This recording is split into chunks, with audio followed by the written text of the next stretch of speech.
Ladki Bahin e-KYC महिलांसाठी तातडीची सूचना. पोर्टल बंद केव्हा चालू होणार?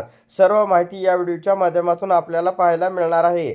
1500 रुपयाचा हप्ता उचलायचा असेल तर आता ई-केवायसी करणं हे बंधनकारक करण्यात आलेलं आहे. याच्यासाठी लागणार आहे महिलेचं आधार कार्ड, पतीचं आधार कार्ड किंवा वडिलांचं आधार कार्ड आणि आधार लिंक मोबाईल क्रमांक.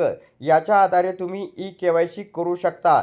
ही केवायसी करण्यासाठी तुम्हाला या ठिकाणी https://ladkibaheen.maharashtra.gov.in या अधिकृत संकेतस्थळावर ई-केवायसी करण्याची सुविधा देण्यात आलेली आहे.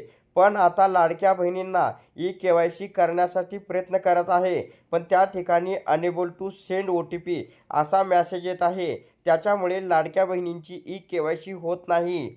ई-केवायसी न झाल्यामुळं याची दखल घेऊन राज्य सरकारने आता पोर्टलवर बदल करण्याचा ठरवलं आहे आणि यामार्फत एक मेसेज दिलेला आहे की ई-केवायसी पोर्टल देखभाली आणि दुरुस्तीसाठी बंद आहे. ई-केवायसी पोर्टल आज रात्री 10 वाजेपर्यंत पासून सुरू होईल. म्हणजे लाडकी बहीण योजनेसाठी ई-केवायसीचं जे पेज आहे त्याच्यावरती ज्यावेळेस तुम्ही क्लिक करचाल तर हे पेज पुढं जाणार नाही, कारण की याच्यावरती कामकाज चालू आहे.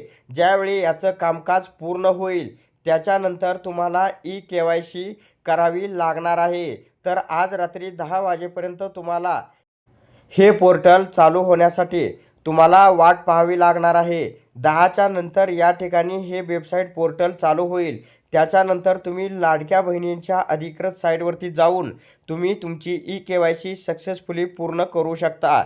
तर लाडक्या बहिणींनो, काळजी करू नका. 2 महिने आपल्याकडे शिल्लक आहे. त्याच्या आत ई-केवायसी तुमची होऊन जाईल. आता सध्या याच्यावरती कामकाज चालू आहे. जशी वेबसाईट चालू झाली तशी आम्ही तुम्हाला या व्हिडिओच्या माध्यमातून पुढे सूचना देऊया.